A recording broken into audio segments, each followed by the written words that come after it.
What's going on, everybody? What's going on, sports world? Welcome back to another episode of Can I Get Some Sports With That?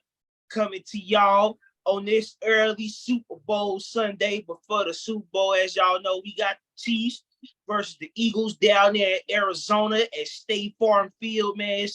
It's for sure gonna be a banger. But let me go ahead and introduce my panel. Let me go ahead and start off with my man, whose birthday was yesterday. Let's go ahead and start off with the birthday man, Mike. Say what's up to the people, Mike. What's happening, y'all?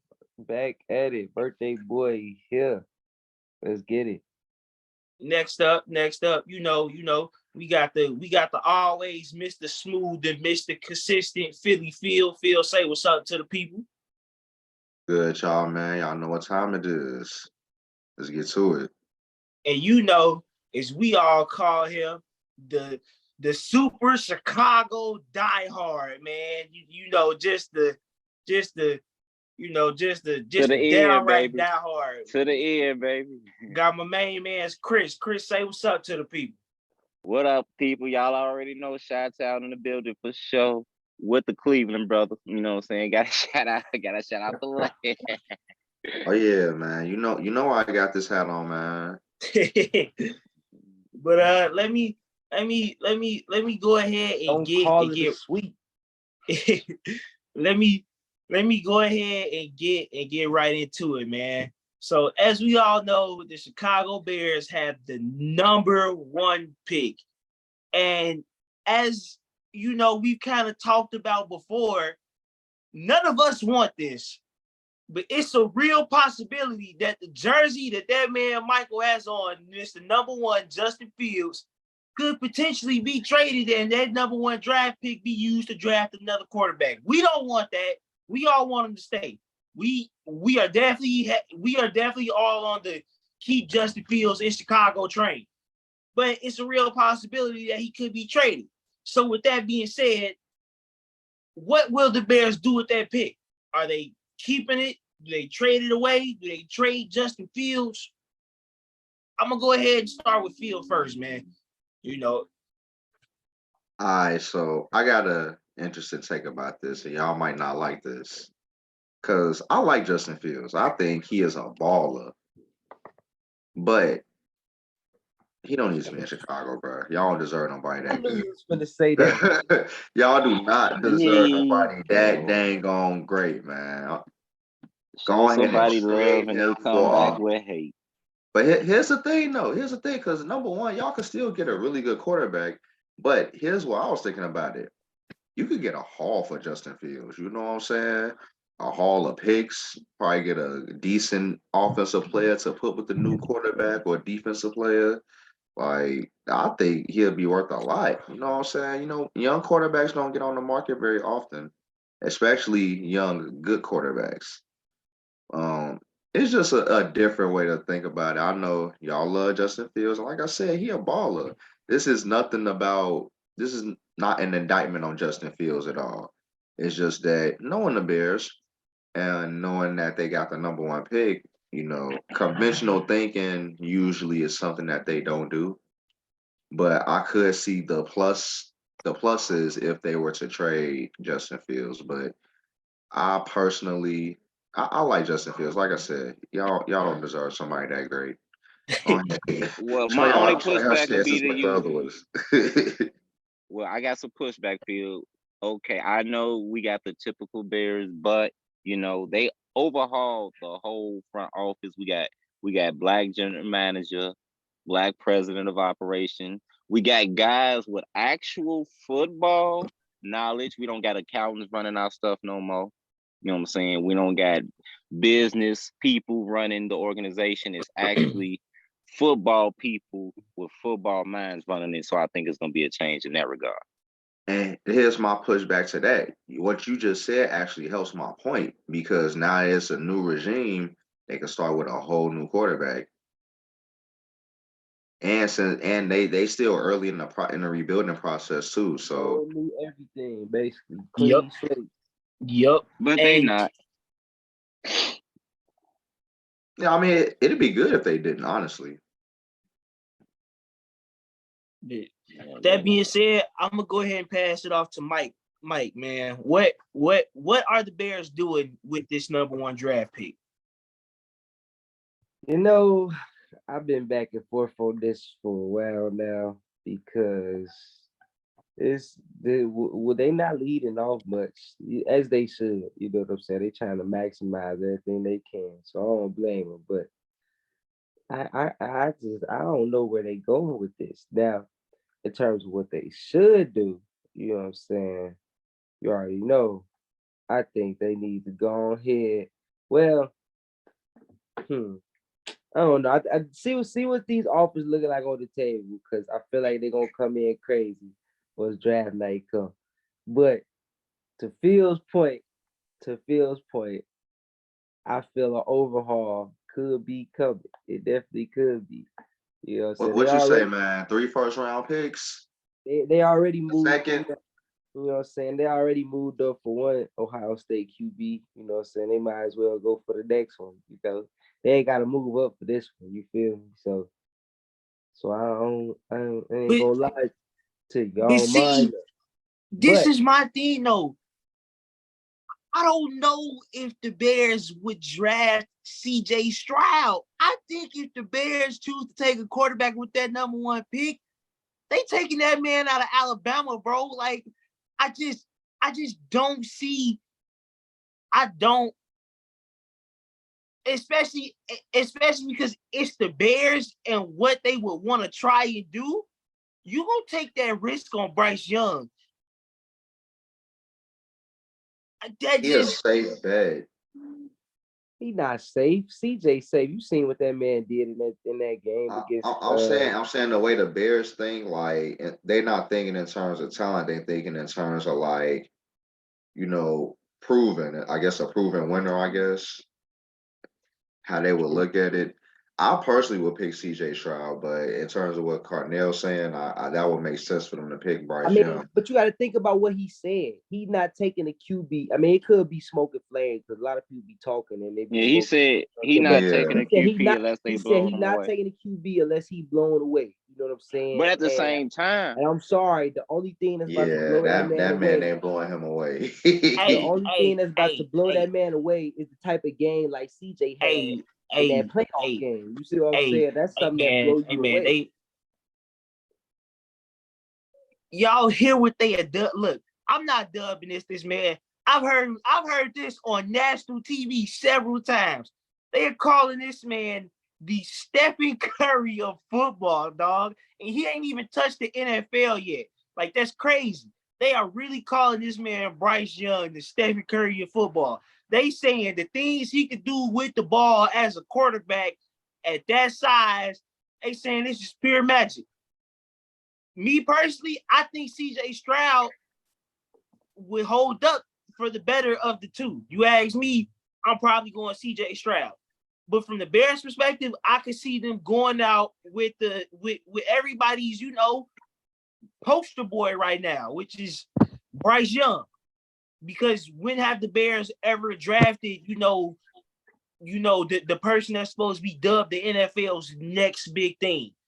Justin Fields wasn't dubbed that. Justin Fields was dubbed an NFL, great, but not necessarily NFL's next big thing. Bryce Young is the NFL's next big thing. So I could honestly see the Bears want to going and wanted to grab that headline. And potentially, if they drafted a quarterback, I could honestly see Bryce Young being the quarterback that gets drafted. But personally, I think they're gonna trade that number 1 pick. That's what I would like to. That's really what I think is gonna happen. I think they're gonna trade back to the number 3 or the number 4 slot in the first round. So I believe one of them teams is the Colts. I believe the Colts got the number 4 pick. I don't remember who has the number 3, but I know the Colts got the 4th pick. I can honestly see the Bears trading back with the Colts and getting that number 4 pick in the draft and then using that while getting just a complete haul from somebody for that number 1 pick. Because either way, no matter how they take it, if they draft Justin Fields, you're gonna get a haul of draft picks. If they choose to trade Justin Fields, you're gonna get a haul of draft picks. If they choose to trade that draft pick, you're gonna get a haul of players. So it just all depends on what they want to do. You know, I was actually gonna say something along the lines before you went ahead and took over, Playboy, but it's all good. You know what I'm saying? But yeah, I do think the coach is highly in the mix. You know what I'm saying? We talked about that trade a lot and the defensive pieces they could offer, along with a core receiver, which is highly needed in Chicago. But I And also you gotta think they should make a remember, move for that receiver in Cincinnati too. I don't know how available he gonna be. He talked about he want to stay in Cincy and whatnot, but money talk, and I know he gonna want that money. So I I think they should mean, make. I really think they should make a move for him. The only thing about that is how much they gonna possibly get out of Cincinnati. You know what I'm saying for that. But I think they really need to make a move for that man for sure. don't get me wrong, Justin Fields is nice, but if I was T. Higgins, I would probably want to stay with Joe Burrow just for the simple fact, that's a passing offense, and they gonna put that ball in your hands.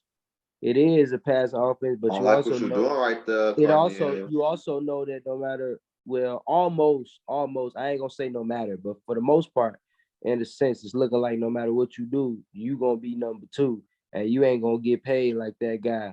You know what I'm saying? Who over there number one? So and wearing number one. that's what I meant. The who over there in number one. You see He what I'm number saying? one, wearing number one. He is. So But he not gonna get paid his man, money I mean, because T. Higgins' payday is up first. and that's my point. And they already know what still having to pay the next man up. They not gonna get that man max money, I don't think, with that coming up. Especially because don't get me wrong, I like T and T balled out. But you know what I'm saying, Jamar still led the team in yards and whatnot and all of that. And he missed what 5 games, I want to say. So T. Higgins hey, missed a couple games too. I think T. Higgins missed about like 3-4 games. he ain't missed Jamar games. You know what I'm saying? And And Jamar Jamar missed still like what, 5 or 6? and Jamar still had more receptions. You know what I'm saying? So I mean, yeah, but he, that's he because clearly but that's gonna because be that's Joe Burrow's favorite target, though. It don't no, matter, bro. it ain't because he the favorite target. It's because I he mean, Tyreek Hill and he T is is. just the water. That's all it is to it, bro. You know what I'm saying? You that guy, but you're not Tyreek Hill. You know what I'm saying? You're not number one, dog, in this system. So go on, take yourself to another system. Go on, get with that man who need a number one, who your size. You know what I'm saying? You seen that? You seen that jump ball they threw that man in that? What was that? The Buffalo game, I think it was, or was that the Chiefs game? It was one of them two. It Staying was the right, Chiefs game. It was the right Chiefs there. game. Just picture that all day. Justin Fields, T hitting that all day. That's unstoppable. That's all day. T. That's gonna be Higgins is the best, is a great option for a quarterback like Justin Fields. I ain't gonna lie about that. And I think he would definitely thrive as a number one because I don't think between him and Chase Claypool, I would definitely take T. Higgins as my number one. Oh, and you still got yeah. Claypool and Mooney on there to take pressure off him, You boy. can put Claypool outside on the other side, and then you put And then you Mooney in got the slot. Komet up the middle, and then you still got a big ass giant like N'Keal Harry for goal line if you really That's want a to. nice offense right there. All big receivers. That's a bunch of big ass receivers. But you know what? Since you already talking, I'm gonna go ahead and pass it off to you, Chris. Man, what should the Bears do with this number one pick? Well, I had a different take until I just read an interview, listened to an interview with Justin Fields because, of course, being the number one quarterback, you hear the buzz, you hear the talk, and he said he understands that football is the business, and he Yup. wouldn't be mad. He wouldn't be mad at the squad drafted a quarterback. So I gotta respect it. Like he already know it's business is business. You know what I'm saying? It ain't nothing personal. It's business. But I think even if they do draft a quarterback, you ain't necessarily got to trade Fields. You know what I'm saying? We got the bread to maybe we got the bread. You can keep two young guns and I'm Open up control the I'm QB and competition. That's what I'm I gonna really keep want it. to see. I'm gonna Because I keep it. think I'm that'll gonna keep. spark Fields. I'm gonna keep it. I'm gonna keep it all the way. I'm gonna keep it all the way 100 with you. This is a phrase that remains so very true. If you got two quarterbacks, you got no quarterbacks because you cannot divide your locker room. So if you gonna have a QB competition, whichever one of them wins that competition, you gotta ship the other one out of there because there's no way that you can have him in there knowing that if I start messing up, my backup is right behind me. Whether that's Justin Fields Okay. that's back up right now, or Justin Fields win a competition, or then one of them is the back. Like That's no doubt. you That's no can't. That's doubt. no doubt. Uh, But I don't my think. own- I don't I think think. if you open up that competition, though, you can still find the best QB and then trade the other for a nice haul Right. to get Right. pieces to put around said QB.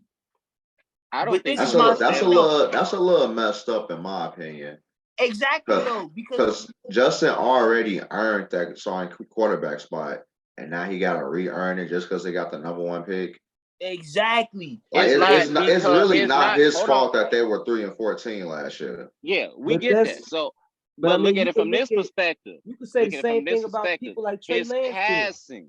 Yeah, you can say that too. But his passing, not and that's everybody knock on him. Nah, the thing is Hold different on, with let Trey me Lance finish. because Trey Lance got hurt during the season, and then not only did Jimmy Garoppolo also get hurt, but Brock Purdy I'm about to showed you say, something. we talk about Like you somebody haven't that was the seen last anything pick from in this the from draft, whoever they bro. pick as the That man #1 was pick. literally drafted to be a backup quarterback. He was the last pick in the draft. Like it's nowhere near the same. He was drafted to be a backup, and once he got his time on the field, we saw that okay, maybe he can be a starter NFL quarterback. But that don't matter. Now you got quarterback competition, which is gonna happen over there in San Fran. That literally And you does got matter. people who gonna sit But there Tre- and say, who but gonna sit Trey there and Lance, say that's not fair to Lance because he ain't get his chance and he only had one game, this, that, and the third. So you could literally say No, the same thing. that's no, you can't because he got hurt. Justin Fields didn't get hurt.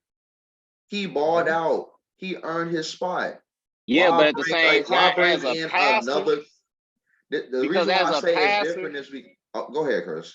because as a passer, that's been the whole knock on him. He's not getting the ball out. His passing, like we understand he broke all this rushing. This is what they're looking at. This is all these general managers. but who do The he whole got to throw the ball to? You know what I'm saying? Hold on. They're not taking that into consideration. They haven't took that into consideration not one time. If you listen to all of them, the knock on him is how he passes the ball, holding the ball too long, and his passing. It's been all about his passing. Because if They you ain't go, thought. We know that he ain't had an offensive line. if you go look at that Ohio his, State film, that boy wasn't running the ball. That boy was throwing the ball all over the yard. But this is what all these NFL scouts are saying. He This is years all old now. They not going off that no more. They not going off that no more. They like his passing ain't looking this. His flashes here. His flashes there. So ain't nobody really sold one thing. on his Ohio passing. State film they looking at is CJ's right now. My only thing with that is, yeah, they say he hold the ball too long, but I'm pretty sure whatever quarterback they bring in gonna have the same issue because they're not gonna have much time to throw the ball. That offensive line still gotta develop. Excuse me. I just don't think it will be, even if you have questions about Justin Fields, like I think if you let him progress in this offense that they have, you'll be able to see his progressions as a passer. Like we just That's getting my this point. process started. Exactly, but that's what I was gonna say. But that's what they looking at. But I got encouraged when I heard Justin Fields say, I know I need to get better, and he was like, I need to get advice like Steve Young, who was me before me, that came into the league. Basically, he wasn't a good passer at first. He was all legs because there's no Steve Young from scrambling, getting up out of there the same way. And he said, I'm gonna talk to Cam. He gonna talk to Cam Newton and Aaron Rodgers. Those are three good quarterbacks for a nigga like Justin Fields to go learn something from, gain something from their game, add to his own game. And with the #1 pick, if they don't use it, I believe what Carneal said that they're gonna trade it. And I have been here in Indiana, and I 9 times out of 10 think they're gonna trade with Indiana because that's where their head coach comes from. That's his team. That was his team before the Bears. So I'm sure he still has a familiarity with some of them players. Some of them players probably want to play with their old coach. Like the names I've been here was Nelson, Buckner, a bunch of picks, and Pittman. And that's a solid. We need a left guard. Nelson is one of the best offensive linemen in the league at his position. So we getting a upgraded guard. We getting a receiver that we can.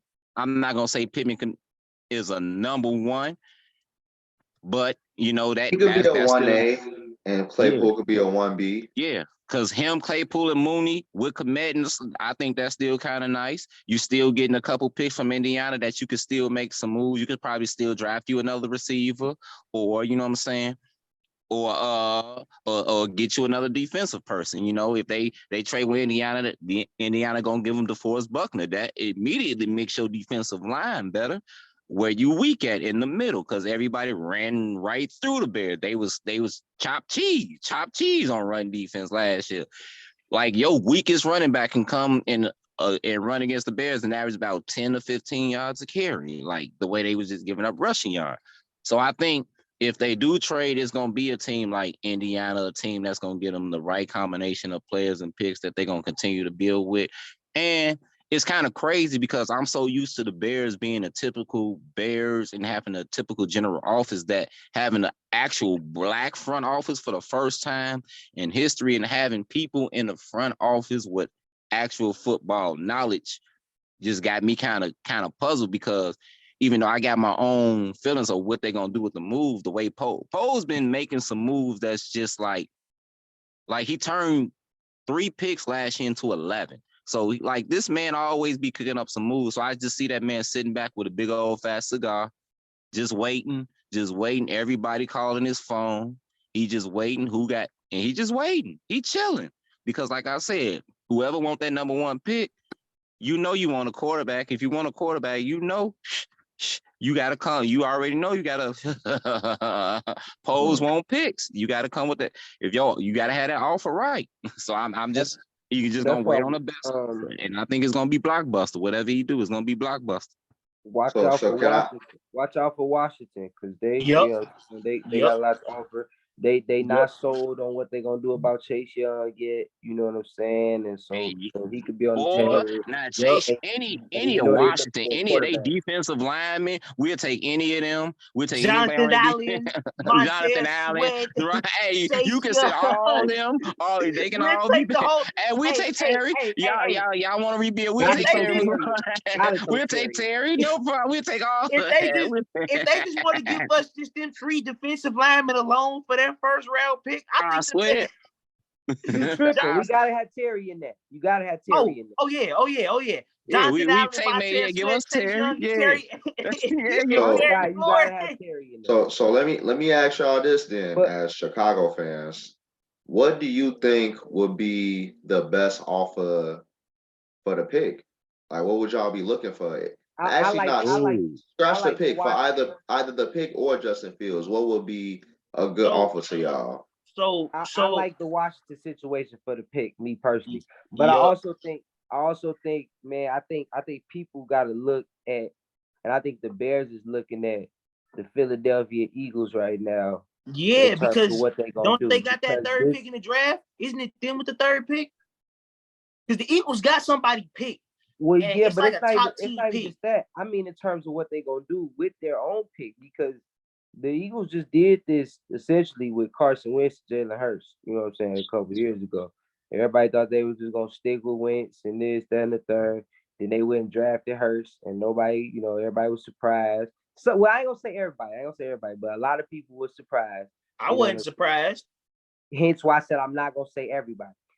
A lot of people were surprised, you know what I'm saying? And they was like, well, Hurts just going to be the backup and this, that, and the third. Ton of Philly fans was talking about he gonna be the backup and this, that, and the third, and people still wasn't sold on him based on college. So, but then he came in, got the starting job, took over, and they shit went out of there. And I think that's highly possible with something they finna do with this pick and Fields. I don't necessarily like it, but I think it's possible. And I think if we get 3 years in and they decide to keep Fields or whatever, and CJ or Bryce come in and they Patrick Mahomes out here with a Super Bowl and they 3rd and 4th seed. I mean, the Bears gonna be sitting there with a pretty, hurt face. So don't be surprised. I really wouldn't be surprised. Just like how Phil said, I wouldn't be surprised if they grab a QB. Yeah, I just don't like the examples you bringing up, man. Like, you can bring up the Hurts and Wentz situation. Wentz had already play for at least what they paid Wentz before they drafted Jalen Hurts. I'm gonna say That's not what this situation is. Carson Wentz fell out of favor with the Philadelphia Eagles because after he came back from injury, he wasn't never the same. Like Carson Wentz wasn't that risky with the football. That man came back off an injury and was throwing the ball all over the yard in ways you didn't see him do before. Like we was like, no, this and Michael, you know this. I was a Carson Wentz fan the first couple of years of his career. That man was bought, and you used to hear me preaching the Carson Wentz over over Jared Goff, because that was that draft class. It was Carson Wentz, Jared Goff, and them. I remember that. I know you remember me preaching Carson Wentz. I was on the Carson Wentz train until that man got injured, came back, and he just wasn't the same. And everybody saw the writing on the wall when they drafted Jalen Hurts. We don't know what Justin Fields is yet. Like, Justin Fields is still to be determined. He's not like what Justin Fields isn't set in stone. There ain't no way you could say you knew what Carson Wentz was at the point in time where they got rid of him, considering he had 2.5 or whatever great seasons and one bad season coming back off injury. It wasn't that you knew what it was. And they shopped him up out of there. You see what I'm saying? They shopped him up out of there. So, and they shopped him up out of there. Like you said, they paid him, which means they shopped him up out of there because they were able to capitalize on another. But also he was playing bad. That draft pick for a quarterback who dropped in the draft, who they quote unquote took a chance for and said maybe we could make something out of this. Even though Wentz was still going to be their guy because they knew just off that one bad season coming off the injury that they wasn't just going to get rid of him like that. So then they get him another season. He come out struggling. They bench him, and then Hurts performs. You see what I'm saying? So then that's when they ship him off. I can definitely see that same situation playing out with the Bears. I'm not saying I want it to, but here's where that situation differs. A big reason why they shipped Wentz that nobody said, that locker room was split between him and the backup that was already there, and Nick Foles. Yeah. The coach, they had coach Doug Peterson wanted the locker room wasn't filling Carson Wentz at all, to be honest with you. That's the honest truth. Straight up to a Super Bowl when everybody in their right mind outside of their locker room know Nick Foles is not a starting caliber quarterback that you use to get you through a season and to a Super Bowl. No, he feels that makes sense. But what I'm saying is that type of stuff does matter though, especially when Carson Wentz is playing in a way that alienates himself from the team, which is what he was doing. I haven't seen Justin Fields play in a way that alienates him from the team. The locker room loves him. Exactly. That's the difference. They love that kid. They want to play for him.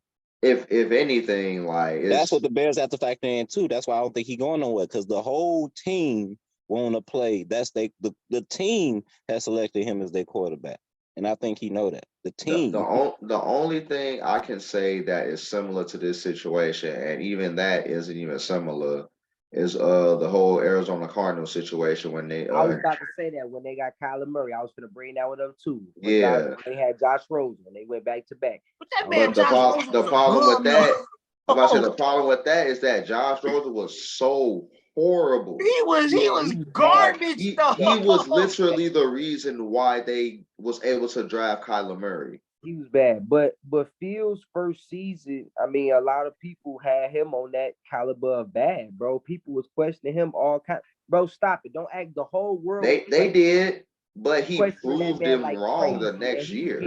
He was getting extremely criticized. You know what I'm saying? His whole and after his whole entire first season, he didn't start getting hardly any praise until he came in this second season and gave us a little more of what he could do.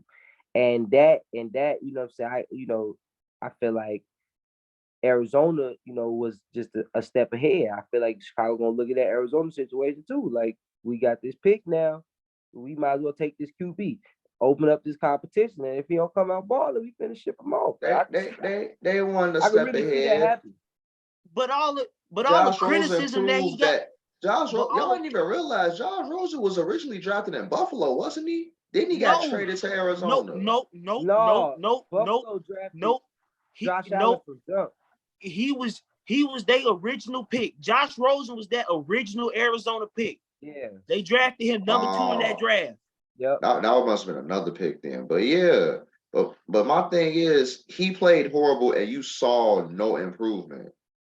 Like you see improvement from Justin Fields. I was gonna say, and then not just that, all the criticism Justin Fields received his rookie year was all the same reasons why they started praising him this year. Like they realized that, oh, it wasn't him. It was that goofball of a head coach, Matt Nagy, and the play calling system. It was the fact that Matt Nagy started him in game 3 of the season after our original starter got hurt and didn't prep the man. He didn't even give the man first team reps until Nick Foles went. I'm sorry, Andy Dalton went down. Like Matt Nagy was trying to do everything he could to ruin that boy. But before, he was absolutely set up for failure in his rookie year. This second year, everybody knew the Bears. I have my hopes, but everybody knew the Bears wasn't gonna be good because everybody knew what was gonna happen with that team once they made all them trades. Mike, I got this one last thing about the Bears, and then I'll let you have it. This is real similar to what other teams have done with other quarterbacks, like a Jalen Hurts. Remember, they pretty much ran with Jalen Hurts his first year starting, then souped him up, and now look at him in the Super Bowl. Lamar Jackson, when he took over for Joe Flacco, they just let him run the ball. The next year, even though, he broke records for rushing, still had like over 36,000 passing yards, and he led the league in touchdown passes. So I think that the reason why I brought that up is because Justin Fields' first year in this offense, you see a lot of running. I think in that second year of this offense, you will see better passing numbers and better passing overall in the offense from the Bears, which is another reason why I don't think they really need to get a quarterback for real. No doubt. I mean, ain't no doubt about that. No doubt. Hey, you gotta know. Sometimes you gotta know special when you see it. Like quarterbacks like Justin Fields, the shit he did, that just don't grow on trees. Okay, they don't just grow on trees.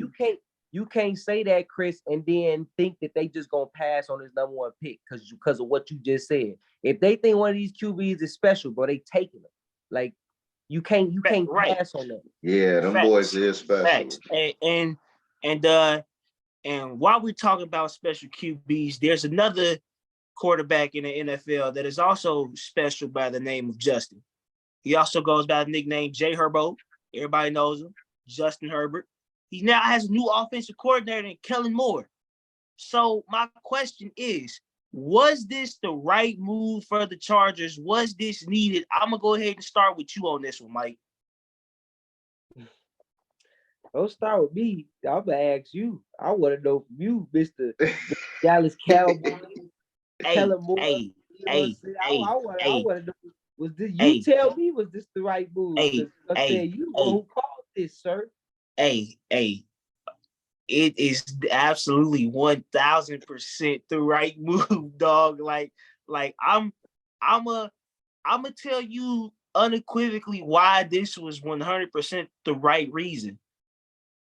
Because you actually have somebody that is willing to allow their quarterback to actually throw the ball. Let the man cook. And I don't mean, and what I mean by letting him cook is, I don't mean just call just 50 passing plays in a row. We're going to have Justin Herbert throw it. But no, what I mean by is set the man up. Use the run game. Use it how you're supposed to. That was my whole problem with the Chargers last year. They would get their running backs going. They would get Austin Eckler going. They would get the backup Justin, I can't even remember his name right now. But Justin Jackson. Yep. Actually, he in Detroit now. They got a different one. He's not the backup, but it was him. But it's like anytime the Chargers had the run game going, and they would allow it to be working effectively, they would go back to like almost like routine, like pass plays. They calling something in a shotgun. They call it like a 3, maybe 5. They call like a 3 or 4 step drop from behind center. No, use that run game. Use the play action. That's one thing I didn't see the Chargers use enough of was that play action, especially when you have a quarterback like Justin Herbert, he's not the most athletic guy, but he's athletic. He can use those legs. He can cause problems for the defense. You feel me? Like there's a lot he can do. Use that play action. Let him get out the pocket. Let him move the defense around with those legs and create open space for those wide receivers. We see it all the time. We see it with Joe Burrow. We saw it with Josh Allen, Patrick Mahomes. Like you name it. The best teams use the play action to break the defenses up. Get them receivers, get them people out of space. They got to worry about quarterbacks running and use that. There's so many times where honestly, getting your quarterback out of the pocket is the better option. And we've seen what Kellen Moore did with Dak Prescott. Cowboys run a lot of play action. They ran a lot of run game, a lot of play action boots. Get him out of that pocket, get that defense on his heels, get them moving, allow him to use his vision and use his arm to make plays. You ask me, Justin Herbert has a better arm than Dak Prescott. Some of them interceptions, some of them passes that was happening with the Cowboys that Dak Prescott was erring on, Justin Herbert going to make them throws. So he's not going to have the same interceptions that Dak Prescott made. Yes, because this is an offense, you feel me, that is kind of pass heavy still. You feel me? The interception numbers might be a little high, but it's not going to be Justin Herbert ain't throwing 17 interceptions in a season. Justin Herbert probably going to give you about 12 to 14, all right? He ain't throwing 17 in a season. Like he's not about to lead the league in interceptions from what we just seen, especially because of his arm strength and his talent and everything he can do with the football. Like if you ask me, Kellen Moore was the absolute right move because he will also come in and help with some of those, honestly, some of those timing decisions that the Chargers still just can't get down correctly. If you ask me, the Cowboys figured it out when they let Kellen Moore really, really take control of that offense. Once Mike McCarthy took a full back seat and he let Kellen Moore actually take over the play calling, it allowed for Mike McCarthy to actually, have the team better prepared. That's why we saw the Cowboys go down in penalties. We saw them have better, late game decision making until the playoffs. Like it was better the entire year, pretty much up until the playoffs. So if you ask me, you get Kellen Moore in there, you allow Brandon Staley to become just the overview guy. He don't have to be in there trying to be in there with the offense, figure it out. He can focus on that defense because that's what he was. He was a defensive coordinator before he got hired as a head coach. So you can allow Brandon Staley to spend more time with that defense, and you allow Kellen Moore to get in there with Justin Herbert and get that offense right. And I think you ask me next year, I think Justin Herbert is gonna have about 40 touchdowns, maybe about 4,000 plus yards with about maybe 12 to 15 interceptions. 45-8, and he throwing for 5K. Stop playing with that man. Hey, the only reason why I put the interceptions in there is because when you have an offense that is a passing offense and it could be a no risk and no biscuit, sometimes things can happen. And I'm about to tell you why. 45-8 with 5K. I'm about to tell you why. Austin Eckler. Well, stop playing with that man. That man is the biggest threat on the Chargers. That man is the reason that play action is going to be so deadly. That man, I mentioned exactly. They ground game, they short passing game, all of that is Austin Eckler. Everybody it's gonna be immaculate next year. Austin Eckler. So you come out in these play action plays, they don't know if he getting the ball, they don't know if you rolling out, they don't know if you're gonna dump off to him on the screen. And then while all of that's happening, you got hopefully a healthy Mike Williams and hopefully, well, I'm not gonna say Keenan Allen because it's still up in the air what they're gonna do with him. But hopefully you got some healthy receivers there that's spreading the field. And if one of them a guy like Mike Williams, I mean, if he break off, that's it. So that's TD. So It's a nice move, and I think I like that other receiver they got. I think he was like a second-year player this year or something. He was nice. He made some big catches while Keenan Allen was out, and I You think talking about Palmer? yup, yup, yup, yup, They yup. got another one too. I forgot his name. He nice too. You talking about Carter? Yeah, Yup, Carter yup, nice yup, too. yup. Carter, I Palmer, and like them. Carter, Them but boys is nice. Carter Them fit boys is though. Carter nice. been there for a while. Not in San. I mean, not with the Chargers, but he been in the league for a while. So I don't even know if they're gonna retain Carter. I forget what his contract looking like. But Palmer definitely was. He stepped up big, especially with Keenan Allen and his future with the Chargers being up in the air. I mean, what it sounds like to me is we agree on a lot of things just about what his numbers is going to look like. Because you pretty much said the same thing I said. With Austin Eckler being out there and using him in that run game and that play action, it's going to open up everything for Justin Herbert. We agree. We just differ on what the numbers going to look like. Yeah, that's but about it. I feel like it's still a big kryptonite here though that you know what I'm saying that we not mentioning, and I don't quite know how this is gonna play out. You know what I'm saying? And I think Phil know what this kryptonite is because we asked, you know what I'm saying, should he be replaced? So technically he haven't been replaced. He's still there. I didn't want to bring that up, but I'm glad you did because if you ask me, I think this is all a setup. This Chargers team don't win a playoff game this year. You move Brandon Staley out, you move Kellen Moore up. I think it's all a setup. I think it's a trap. And there go Carnell. There go right there.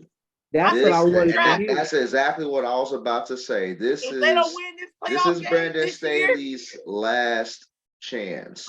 It's a trap. I want to first say, welcome to Death Row, Kellen Moore. Welcome, because we need you. I agree with what y'all say for the most part about the offense and the numbers. This is my only thing. Is Brandon Staley. Is he actually going to give the reins to Kellen Moore and let him create this offense? Because that's what I think Kellen Moore is great at, creating the offense and play calling.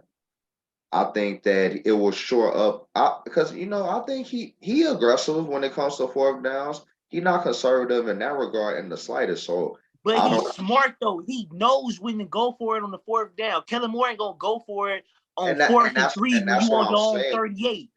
And that's why I'm saying, like, Brandon Staley shouldn't have a problem with it. But like you said, Kellen Moore's pretty smart. Might be smarter than Brandon Staley. So who knows? Egos may get in the way. And another reason why I'm kind of hesitant on the big gaudy numbers from Justin Herbert is because this will be his third offensive coordinator for the third straight year, a new offense for the third straight year, and he's still a young quarterback. Like, he's still learning now. Yes, he is amazing. He is great. Don't get me wrong. He's still learning though. I think that's the greatest part about him and something that we need to pay attention to as well. Because we know with young quarterbacks, you keep changing the offense, you're gonna see them interceptions go up. And that's my only thing that I can really see hindering that. But Brandon Staley, this is your last chance, man. I think that what I thought they should have done is elevate Kellen Moore to be the head coach so he could oversee things. Because I think Brandon Staley was best at coaching that defense. Because the defense was just not hurt. Yeah. That Rams defense that year, matter of fact, wasn't he on that Super Bowl winning team or no? I'm not entirely sure. I have to look it up.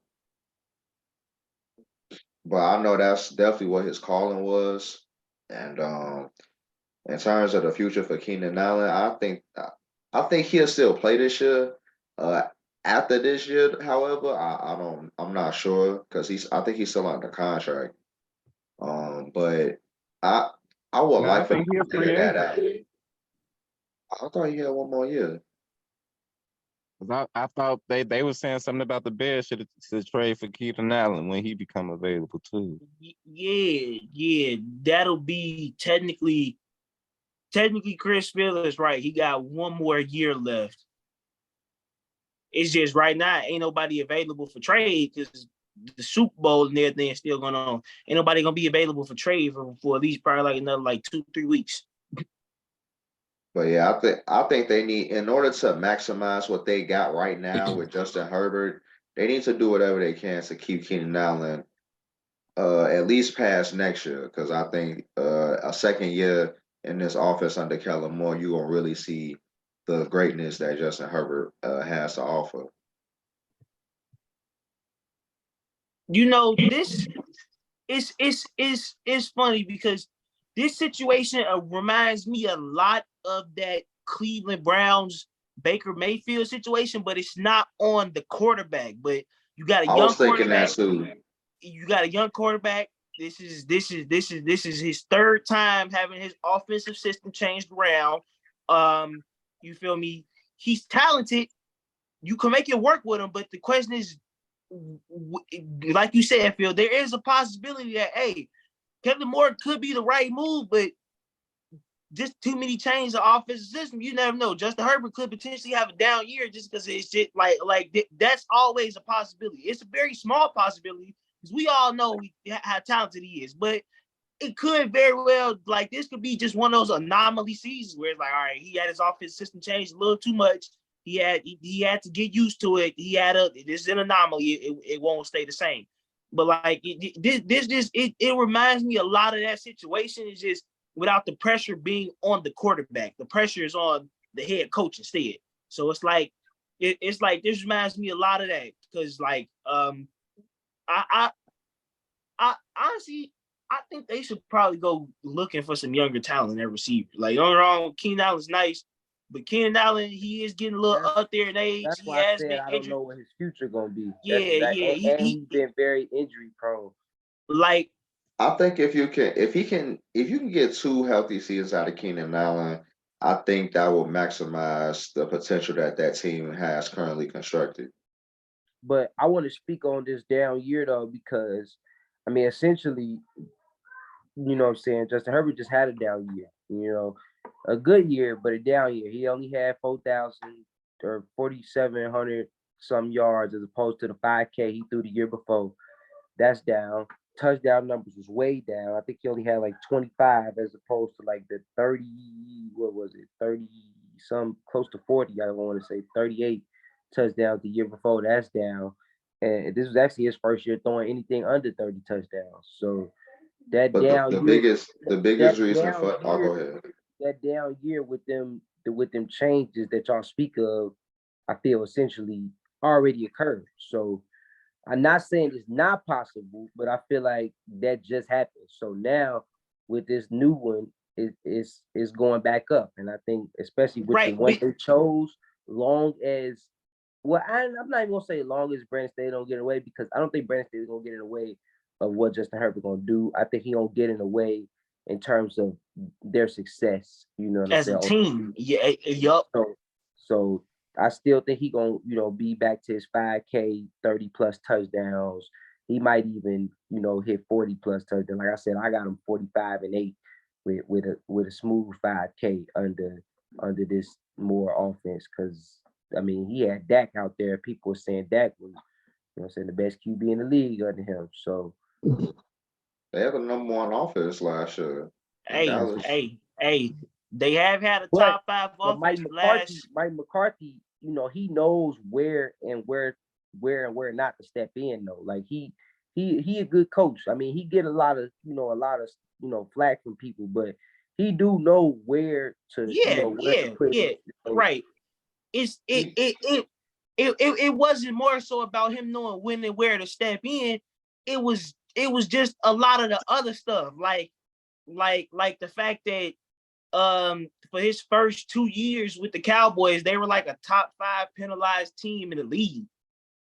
You feel me? It's like, it was things like that Mike McCarthy was getting flack for. It wasn't more so play calling like decision making. I mean, well, his late game decision making was it was a little questionable early, but he got it figured out. He did finally get it turned around after having like a full season with his quarterback back and like not having to, you know, like this is the first time he's had Dak for 2 full seasons instead of having him for 5 games and then, you know, one like it's the first time like they've been able to build some offensive continuity. So like it makes sense that they got it figured out in Mike McCarthy's 3rd year as a head coach down there in Dallas. But I want to go ahead and pass it off to you, Chris. Chris, you with us? Okay, there you go. So what do you think about the Chargers bringing in Kellen Moore? Was this the right move? I like the move, but as Phil pointed out, I'm just scared of Brandon Staley getting in the way. Like, because I think ego. I Phil brought up the word ego, like, because it's Brandon Staley's team. He's a head coach, and I can see him wanting the credit. And we all know his decision making is horrible. He makes bad decisions at the wrong time in the game, and I could see that hindering this offense potentially. Maybe some games, him going for it choosing to go for it on the wrong 4th down, or him not being willing to concede offensive play calling to Keelan to Moore, and him not being willing to concede the play calling. Him still probably wanting to call his own plays and be in control. So I like the pickup though. I think the offense should take off. Like everybody was saying, Dak Prescott looked like an elite quarterback. He looked like Patrick. His numbers were similar on the same wave as Patrick Mahomes, Josh Allen, Joe. But his numbers was right there over the last few years. Dak Prescott been up there as far as the metrics and the numbers. And Justin Herbert is a better thrower of the football than Dak Prescott. I think can throw the ball, makes better decisions with the football than Dak. Won't take as many risks and put the ball in harm's way like that. So I think it's a good pickup, but will Staley get out the way and let that man call the offense and call the offense plays? That's what yet to be seen. Because to me, that'll be the only downfall. Because Kellen Moore should have that offense taken off. His offenses is always like top 5 or 10. He's always got like a top 5, a top 10 offense. And with the talent on that Chargers team, easy top 5 offense if he can call his plays. But we'll just have to see how they go. You know who gonna really benefit from Kellen Moore being the OC? Austin Eckler. I knew it. Yes, definitely. Because you saw when Kellen Moore took over the reins as the offensive coordinator, we saw the emergence of Tony Pollard, and I think that him and Eckler's game are pretty similar in my opinion. Yeah. I just think that Eckler is more willing to, block those big old linebackers because he's a lot bigger. And he got a way better pass game too. And he willing to run through some of that contact. You feel me? Tony Pollard be trying to avoid, which honestly I don't blame him for. Tony Pollard a small dude. So I don't blame him for that. Avoid them big shots, because as we saw in the playoffs, you take one big shot, one wrong way. But that wasn't even a big shot. He got slammed. I put to you like this. To me, the way the Cowboys deployed him too is perfect, bro. If I could have every running back group like that, I swear I would, because that's perfect. And that's the thing, Mike. You got your finesse back, and you managed to get what you need out of both any given week. Like that's amazing to me. Austin that's why. Yeah, that's exactly what I was going to say. Austin Eckler is the better of both of those. That's why I think he'll be able to benefit the most, because he was able to do that with 2 running backs. Just imagine if he can do that with 1 running back of both talents. So it's gonna be like I said, it's gonna be if Staley can get out the way, man. If Staley can get out the way. There's also one more person I feel like is gonna thrive in the Kellen Moore system. And it's like he had a solid year this year, but like I think people are underrating how big of a factor Dalton Schultz was for that Dallas offense. And I think Gerald Everett and Donald Parham, those Chargers, especially Donald Parham, bro. That boy. The Chargers got a knack for getting really athletic tight ends. Antonio Gates was the prototype. If you ask me, I think Donald Parham should be starting over Gerald Everett. You know, not first, but eventually. He's a bigger body. He's a bigger body. He's just as athletic, and he's younger. So just imagine what you could do with that when you really get a chance to really be tight end number one and use them gifts. We saw last year he can catch the ball. Donald Parham made. I seen something because he was making with Justin Herbert. Donald Parham, he made some solid catches last year coming from that tight end spot. So I'm not saying give it to him just yet, but eventually they gotta give him that number one tight end spot. But here's the thing about Everett, you can move him around in the formations. And like you cannot, you can put him in the slide. He can line up as a tight end. You can even put him out wide. I've seen him do it all with him. And he can perform in all of those different roles.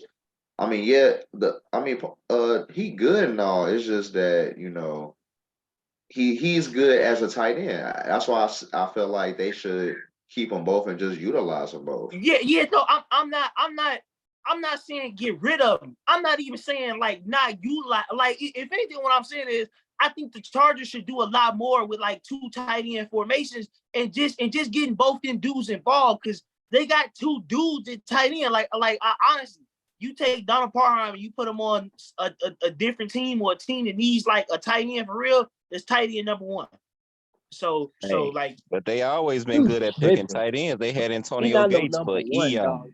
He decent, but he not no number one. The man get like 35 yards, the most yard. Like no, bro.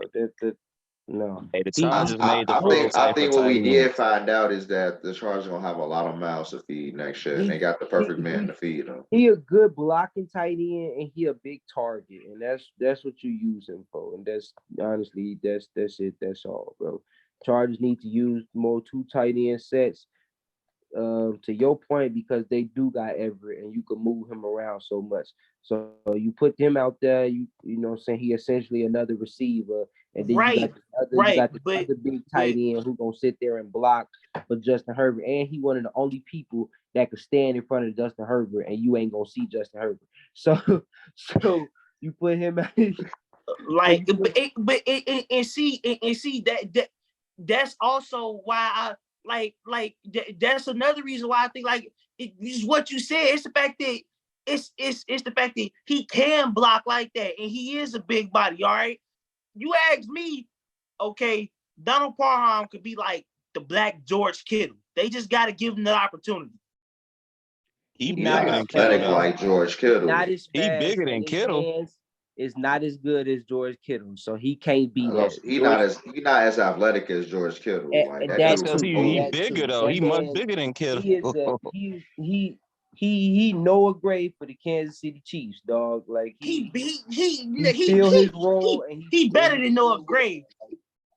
He not though. Go look at their numbers. Actually, that's what happens when you got Patrick Mahomes, bro. I ain't trying to hear that, man. That's what happens when you got Justin Herbert as a quarterback. Exactly. He got Justin Herbert, who numbers is equal to Patrick Mahomes. Like, stop it, bro. That ain't he. Like I said, he Noah Gray on the Chiefs, bro. That's. But you know what? While we are talking about quarterbacks, and you know things that teams should do for quarterbacks to get their quarterbacks better. Let's talk about all these quarterbacks that could potentially be moved to better or worse situations.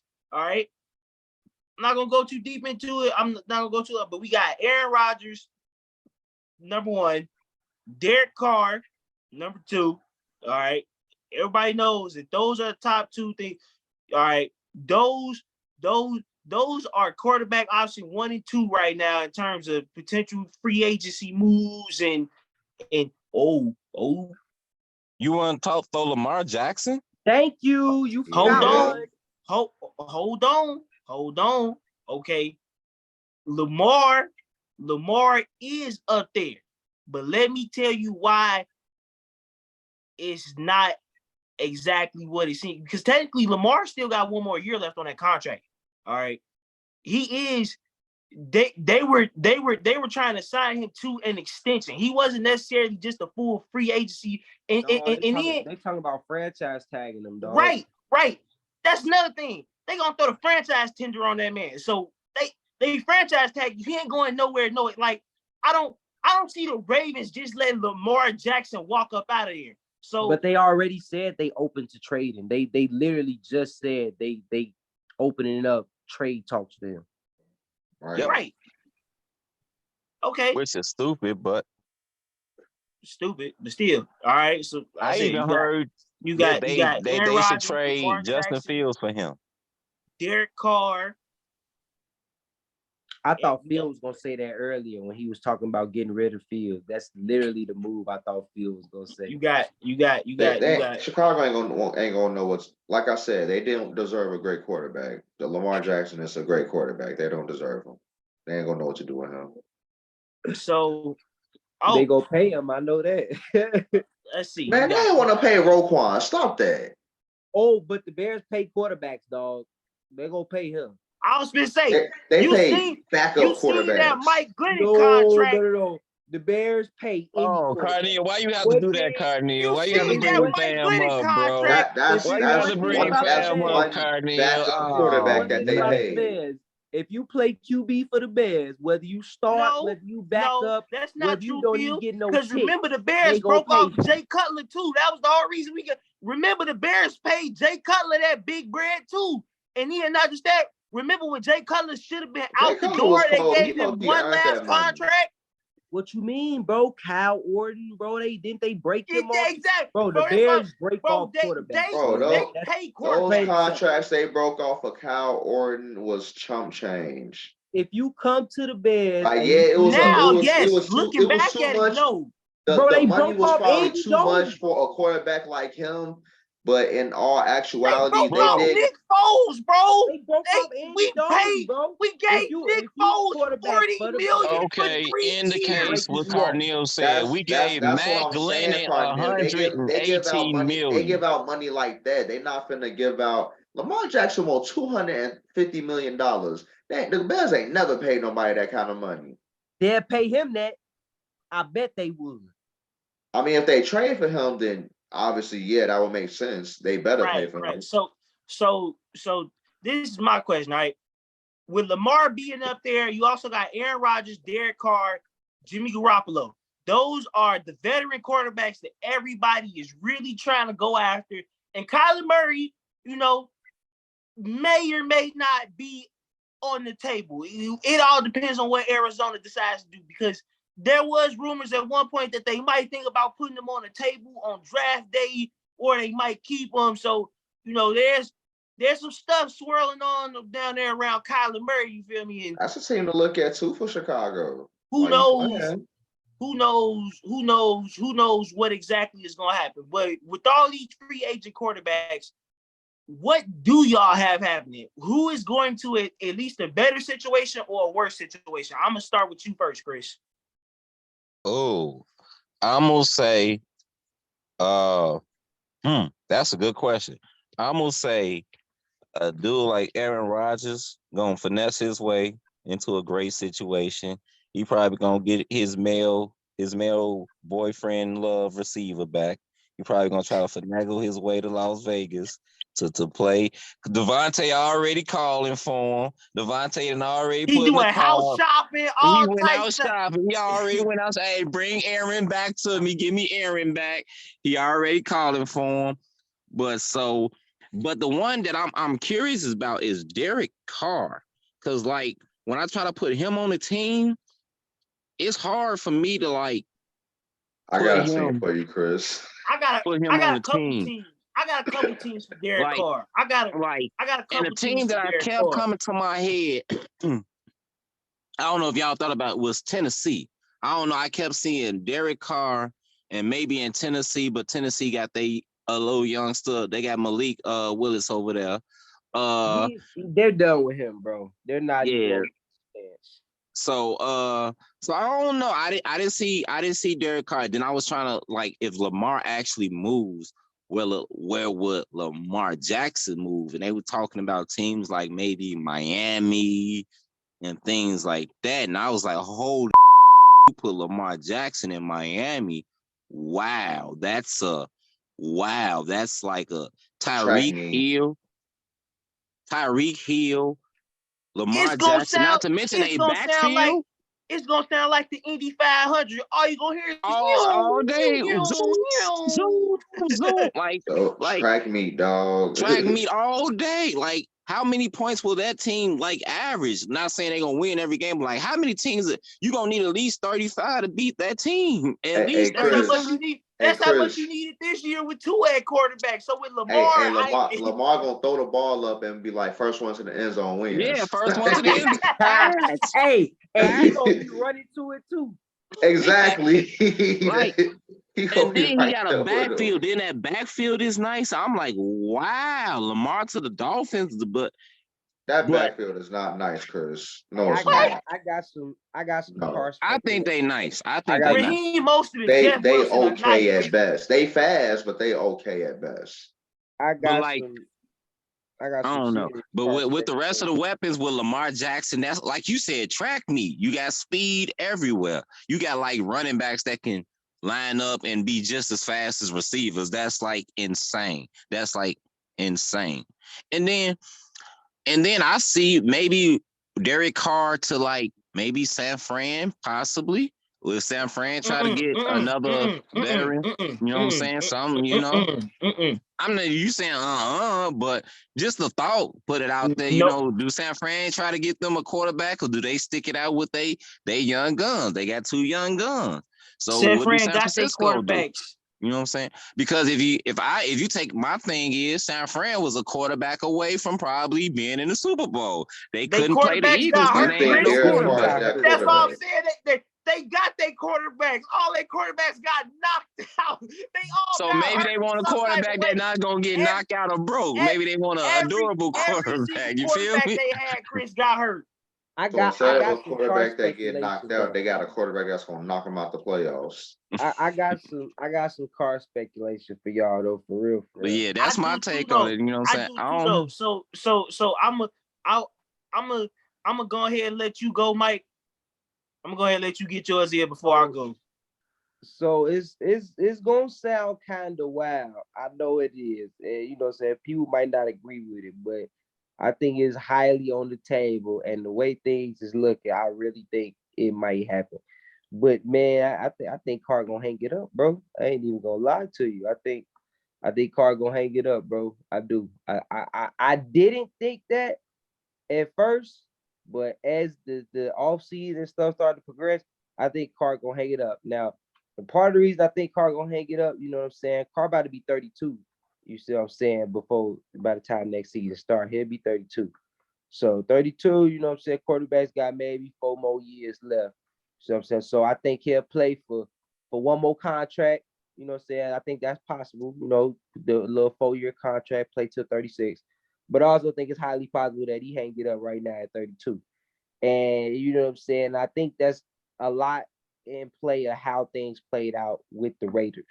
I don't think that was originally his plan, but I think like I can see it happening with how things played out with the Raiders. It went sour, and he's still not even talking about it. The Raiders not talking about it. Feelings is hurt. He really don't want to play for another team. He stated that, you know what I'm saying? He pretty much, you know, Raider Nation. Like he really don't want to play for another team, honestly. And they even allowed this man to go out and seek trade partners. He had one interview with the Saints, literally one, the only interview he had before saying he done with this. He not seeking out no more trades. He not gonna veto it. You know what I'm saying? He not. So basically, the Raiders can't trade him now. You know what I'm saying? Because he got that no trade clause, and he not gonna okay that. So now he's set to be released. So now with him set to be released, a team has to pick him up. For a team to pick him up, they have to be in need of a quarterback. Now, teams are in need of quarterbacks, but I think the teams that are in need of quarterbacks kind of found the direction in which they want to go in. And I don't think they're gonna let him necessarily start too many places. I think it's maybe 2 places that I think he might be able to start.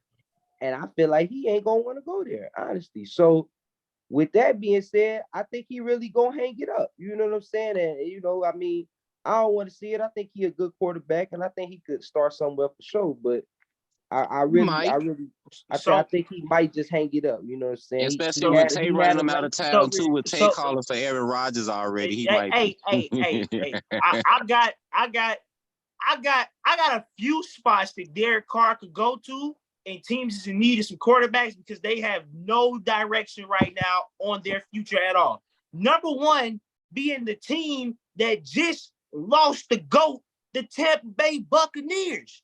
They don't have any draft picks for real. They have the Buccaneers right now are stuck in purgatory, honestly. They got mean the exact place they were before Tom Brady got there? No. And they knew they was gonna be there after Tom Brady. No one's surprised by this. This was a part of the plan. That's why it was so important that they got that Super Bowl, because everybody knew this was No, I don't necessarily think they were stuck in purgatory before they got Tom Brady, because the fact that Jameis Winston allowed for at that time, and the way that roster was constructed, they could have made some different moves and done some different things to get a quarterback in there that wasn't necessarily named Tom Brady.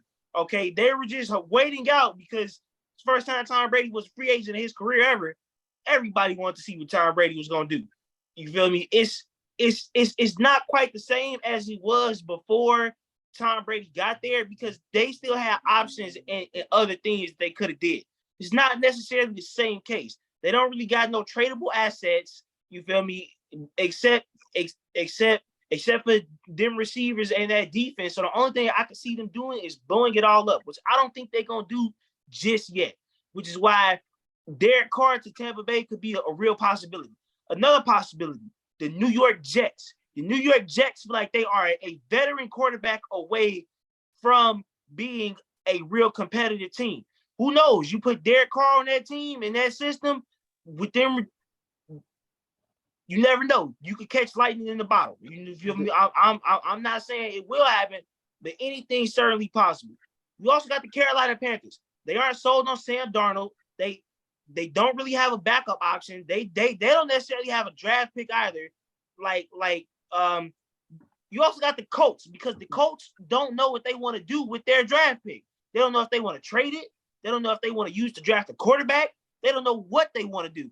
They don't know if they want to sign somebody. So you also got them, and they've been through the veteran quarterback carousel already, but it seems like that they're willing to put their name in it one more time. So that's 4 teams right there that could very well use the services of Derek Carr. And I would say definitely be on the lookout for Tampa Bay when he gets released. Okay, so the Jets trying to get Rodgers. The Jets trying to get Rodgers. I'm not saying it's gonna happen, but the Jets trying to get Rodgers, and who's the other team? You right. said? So but the Jets also have their eye on Derek Carr. Okay, there have been rumors coming out that already said if don't no traction pick up with Aaron Rodgers, they moving on to Derek Carr. So Derek Carr is already their second quarterback in mind. I would have Aaron Rodgers ahead of Derek Carr too.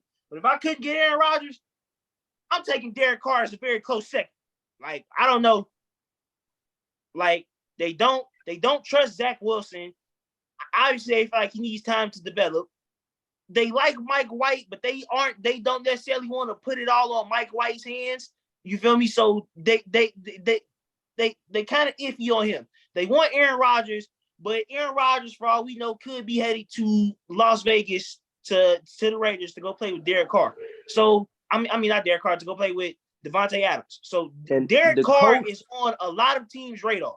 The Colts are drafting a quarterback. I'm 95% sure no matter what happens in the draft, the Colts is drafting a quarterback. So that take them out. I got him, Mike. I'm finna debunk all of that. Because I'm honestly, in terms of the Derek Carr situation, I'm actually leaning more towards what Mike said and him retiring. And it's mainly because the teams that you mentioned, Carneal, Carolina, quarterback purgatory, they're not going to get Derek Carr's not going to want to play for them. Like you said, he got a no trade clause in his contract. The Jets don't need a quarterback like Derek Carr because they're looking for a quarterback who can elevate their team. That's not Derek Carr. And also, Derek Carr will have to want to go there. Don't think he'll want to go to the New York Jets, especially dealing with the city of New York. What was the other team you said? The Tampa Bay Buccaneers. Another team that needs a quarterback who can elevate their team. Indianapolis. Indianapolis, like you said, Mike, they drafted their quarterback, so that takes them out of the racing as well. Like if they don't trade for the number 1 pick, they still got a pretty high pick they can draft a quarterback at. Now the other quarterbacks that's on the market. I also forgot the Washington Commanders. The Washington Commanders looking at Derek Carr as well, too. There's been reports about them looking at him as well. Like I said, teams are interested in Derek Carr. Teams are willing to go out and offer that. Once Derek Carr gets released by the Raiders, because that's what it's looked like, the Raiders are going to release him because they don't want that money on the books. They going to release him. So once he gets released, there are a load of teams that are willing to go out and give him some money and bring him in. The question is whether or not he wants to. You're missing the point, though. It's not a matter of if teams are going to want him. He only had one interview. He could have interviewed with other teams, Carnell, but he chose not to. Exactly. So if he chose not to interview with other teams, what make you think he gonna take whatever they offer or not? And the Commanders, like I said, it's another team like Carolina, like the Jets, like the Buccaneers. There's a lot that can happen now and between that time. There's a lot that can happen now and between that time. And we've seen players have changed their hearts before. So I'm not ruling it out. Based on the evidence we have right now, it's looking like he's going to retire. We don't have any new evidence right now indicating anything else. Other than the fact that he's not interviewing with no more teams. And to the other quarterbacks that y'all mentioned, Aaron Rodgers, he going to Vegas. We already know that's going to happen. Lamar Jackson, I don't know what they're going to do with Lamar Jackson. I feel like they fumbled the bag. The Baltimore Ravens fumbled the bag on this situation, and they trying to make it seem like it's all Lamar Jackson's fault, which is retarded. I think most of this is coming from the fact that he's representing himself, and that a lot of to be honest, owners try to take advantage of stuff like that. I was just about to say they try to railroad you when you do that. Yeah, they take it as disrespect. Yeah, and it's not even that. Like remember the Bears took it as disrespect when Roquan decided to go into contract talks for himself. Because remember, Roquan was negotiating his own contract too. I think. Yeah, I was about to say, he don't have an agent either. But I don't understand why they take it as a sign of disrespect, unless it's, as much as I hate to say it, that old what is it, the 1920s, 30s mentality that they had back in the day. That's the only reason I would see that it would be considered disrespectful, because you are technically their employee, but you are coming to the table to your boss because you want to get paid more money, because you feel like what you've done in the past should, grant you an extension of what you want. It's not a matter of what the team thinks you're worth. In my opinion, it's like, look at what he's done up until this point off the pennies that y'all been saving off of him. No, but see, we trying to give as many pennies as we can and only break a certain amount off that big bag. So if teams can get away with just giving you pennies, they're going to give you pennies as long as they can. We don't want you trying to get that big bag. I do think a lot of that does have to do with the hard cap that the NFL has as well. Yeah, and then not just that, like, I understand where Lamar Jackson is coming from. Don't get me wrong, he deserves his money, and he deserved to get paid at least $200 million. But that $250 million fully guaranteed, there was not a single owner in the NFL that was happy with that. The Browns did that because what else were they going to do? They didn't believe in Baker Mayfield. They didn't want to go, like, They were. I'll put you like this. I'll put you like this, pay. Carnell. If they don't want that 200, if they want to pay Lamar Jackson $250 million on their NFL contract, cool. Get him what 230, 220, and give him some money elsewhere. Get him some stake in the team or something like that. It's ways around it. They just not willing to go those other ways. They don't think he's worth it. But the NFL salary cap is also going up. So you never know. Maybe after this season, coming up, when it's time for Lamar, to be paid again, because more than likely the Ravens are going to throw their franchise tender on him. And he's probably going to take it because, he wants his money. My whole problem with it is Lamar didn't already earn his bread. Like, he getting hurt now. Like, what else do we got to do? He earned his bread already. He earned his bread. Like, why he can't get what he earned? That's my own thing. He earned it. They treating him like a running back, and that's why I don't like. I don't like that either. They run him into the ground and then be like, "Oh man, you're too old and beat up. Now we can't pay you. You get injured too much." He the reason the offense is what it is. He his legs, his arm, it's all him. And that's the thing, Chris. These NFL teams are willing to go into purgatory just so they don't have to pay a quarterback like that. NFL teams are willing to cut their nose to spite their face. And that's just the truth about it. But there's a different league where teams usually try, and save face entirely. And that's the NBA. And there's been a lot that happened. This trade deadline was wild. There's only 3 teams that didn't make trades. I believe it was the Bulls, the Heat, and one other team. I can't. Oh, yup, the Cavs. But the Cavs didn't really need to make no moves. I mean, we just got in a good spot. Any other moves just would have been more so an added bonus. They didn't really need to make no moves because they already made they big significant moves in the offseason. So kind of makes sense on why they didn't do anything unless they just wanted to make me fill in a little small hole here or there. But other than that, it makes sense. So, but like I said, you got the Bulls, the Heat, and the Cavs. None of those teams made any type of moves, trades, anything, trade deadline. The Bulls and the Heat are looking to operate in the buyout market. And the biggest name in the buyout market is Russell Westbrook. As of right now, it seems like Russell Westbrook is finalizing the deal to sign with the Chicago Bulls after the All-Star break. But that's still to be determined. Nothing is confirmed and finalized yet. So for all we know, we could say he's finalizing a deal with the Bulls and he end up down there in Miami or something to go play with the Heat. Who knows? You feel me? Anything is possible. But my question is, which teams can and will improve during, which teams will and can improve with this buyout market? I'm going to go ahead and start with you first, Phil. All right, so I think just recently the Cavs picked up Danny Green. Yep. That just happened today. Because he is literally what they need, a wing with some size, because that's pretty much what we're missing on that team. 3 and D. And shoot. 3 and D. That can defend and shoot as well. Is he literally all that we need right now. Because our best players that aren't bigs are pretty small. But and I think the Bulls should go ahead and finalize that deal with Westbrook. I think he fits well there. The only problem with him going to either Miami or Chicago is that he's gonna be on a team where the best player isn't really a great 3-point shooter. I mean, Lonzo Ball. I'm sorry, not Lonzo. Zach LaVine's a good. I mean, well, I guess if you call DeRozan our best player, then Zach LaVine ain't their best player. Yeah, no, but the one thing I will say is that LaVine can be the Bulls.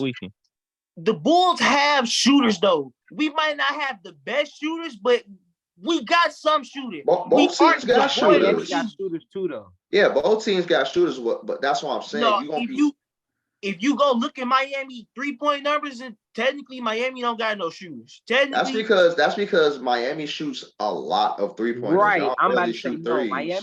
Miami just take Golden State number of threes. Yeah, so Miami shoots a lot of threes. Their percentages be down. They got shooters, bro. That dude they may shoot like 35, 36%, but they hitting like 6 for 18. Tyler Hero, shooter. Duncan Robinson, shooter. Max Strus, shooter. Duncan Robinson. They don't even play Duncan Robinson. Robinson. They literally play him just for shooting. They only play him in to come shoot the ball, bro. Caleb Martin, shooter, bro. You see what I'm saying? These dudes be shooting that thing, bro. Oladipo can hit some shots still every now and then, bro. Like Kyle Lowry get high from three. You know what I'm saying? They got shooters. That's the one thing Miami got is shooters. Hey, but Russ gonna make, if Russ go to the Bulls, he gonna look like his OKC self a little bit because of the way that Bulls team's constructed. He get a chance to look like his. I don't think so because the ball ain't gonna be in his hands as much. It can't be in his hands as much. I think it will be because Levine ain't gonna be handling the ball that much. It's gonna be Westbrook. That's why I said he's gonna have to deal with his turnovers. Here's the thing, though. The thing with Westbrook is he's not the same kind of point guard Lonzo is. Lonzo is a gifted passer. Westbrook is a good passer, don't get me wrong, but you normally get his passes off of something that he's done. You know, you ain't gonna get a lot of no, not always. He give you the ball when he's eating too. When people eating, he get them the ball, bro. And that's I get that much. And that's something Westbrook majorly need because when our players is eating, nobody get them the ball. When Levine eating, he just try to take over and do it. When DeRozan eating, he try to take over and do it. When Vooch eating, I'm not saying he ain't gonna be a great fit. I'm just saying that what I'm saying that the OKC version of Westbrook is a stretch for me. I personally feel like if he's the same Westbrook he was this year for the Lakers, that will be great for the Bulls. I think that will elevate him significantly. Only reason I say okay, Westbrook is because of the team around him. Because you got to think off the ball, the oops to Levine, it's like DeRozan, and you still got Vooch who can get you some. Vooch been getting boards in the paint. He gonna get them a lot more easy buckets. Yeah, he can. Yeah, that's what I'm saying. It'll be right. So he can still get his own. So you know what I'm saying? If anything, I think it's gonna look more like his time with the Rockets when he was with James Harden and Eric Gordon and them when he was moving that ball around when they was getting him open looks in the paint. The ball was in his hands a whole lot more. A whole lot. It was him and James Harden. They would do ISO ball. They would take over. It was him and James Harden. That was different, bro. It's not gonna be like that. I really think it's gonna be a lot similar. You gotta think it's Billy Donovan too. He going back to Billy D. He going back to Billy D. I think you're gonna get a similar OKC Russ, but it's not gonna be to that extent. It's gonna be closer to this LA Russ that we just seen leave LA. But I think he gonna feel that role. Lonzo do well, but not as well. And the reason is because of shooting. Lonzo able to fill little holes and get into spots where we may or may not even need him, and he just spot up and shoot. Westbrook, with the team around him, when we in them situations, he gonna cause some problems. I ain't gonna cap to you. You know what I'm saying? Like in them half court sets, when DeRozan looking for a mid range or Levine looking to take over and whatnot, and we need Westbrook to play this role in this time for this particular moment, for this particular moment in this half court set, whether it be spot up for a three, play a key role in a zone D or something like that. It's gonna, you know what I'm saying? They're gonna key in on it. They're gonna leave them open. They're gonna double somebody else. And I think that part is the Bulls gonna have to figure that out. So, but other than that, I know a way you could figure that out. Play faster. Put Russ in the dunker spot. Hey, it's certain. They have to play fast. That's one thing. And see, Vooch, and that's what you gonna get with being an offensive threat. A lot faster. Vooch help in that regard too. Not only that, I think with Westbrook being that, y'all gonna be able to shoot the three a lot more. Yeah, we will be. Like Carnell said, y'all got shooters. Y'all just don't shoot the ball enough. And part of the problem is because there's only one basketball and it don't get around enough. It stick with Levine, DeRozan, and Vooch, all right? If it's not sticking with so. No, it don't stick with Vooch. I don't like what they doing to Vooch. They got my man Vooch out there playing like Laurie, and I don't like how they doing that. But I will say this though, Levine has gotten hot lately over his last 10 games. I think he's been at around like 28 to 30 You points a said You you want to don't game. know? like how Vooch You playing, want? but I think Vooch looking good though. Vooch Vooch getting I has don't been boards. like playing well, no, but they no, I they're didn't He say I getting not don't like like playing how 14, nobody. Vooch 15 play. boards. I didn't say I don't like how Vooch play. I don't like how they got Vooch playing. Okay. It's very similar to what they was doing with Yeah, Lori. yeah. And you see Lori And right now going crazy. And Vooch, when he was in Orlando, was going crazy. Like they don't get that man and with the and with freedom and the space to do what he yeah, really could do. And it be limiting and us with because then people put more pressure on DeRozan and Levine. And that goes into and what with I was Russ saying on the earlier floor, was it should that allow for because Vooch to do more of what Vooch used to do. You feel Yeah, me? because Like I that's see why that playing out. that goes I into see why that I say playing you out like gotta play Russ a and little Steven faster. Adams, but better because Vooch could spread the floor more. So it's like Russ and Steven Adams was, and that was a nice combo. Like Russ was real good with Steven Adams. You know what I'm saying? And when y'all play faster, y'all get more possessions. But yes, I think in terms of the other moves that's been made, because there's been a lot of seismic shifts. Teams like the Phoenix Suns getting KD, that's gonna Terrence be Ross an going to the experience. Yeah, oh dang, they got Terrence Ross too. yeah, they He got T going to Ross the boss. Dallas. Yup. He got he got bought out from Orlando, and originally it was looking like he was gonna sign with the Mavericks, but then it was a whole 180. He signed with the Suns. He saw that Also in the ring. buyout, He saw that also in the ring. buyout market that people not touching on that's gonna be big, I think, is Reggie Jackson going to the Nuggets. Oh yeah, Cause oh yeah, Ooh, that was huge. yeah, That because was they huge. definitely just traded Bones too. and Yeah, whether He Bones gonna High, be whether yeah. huge. whether Jamal Murray healthy or not, Reggie Jackson nice, especially in the playoffs. So he gonna He can definitely play off of somebody like Yoke too. He'll Yeah, definitely, he definitely sure benefit can. off of that. And definitely. he can still shoot that ball. Very well. Yeah, Pretty damn well. Oh you gotta wait, watch hold on. out for them in the Knicks. Didn't Eric Gordon also sign with the Suns too? Yup.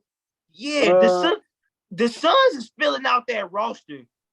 They got Well, Eric. Yeah, they got they pretty much AG. had to though. They got to replace Mikhail and Cameron. Yeah, so they had to replace them some type of way. So I guess it They got makes sense. AG.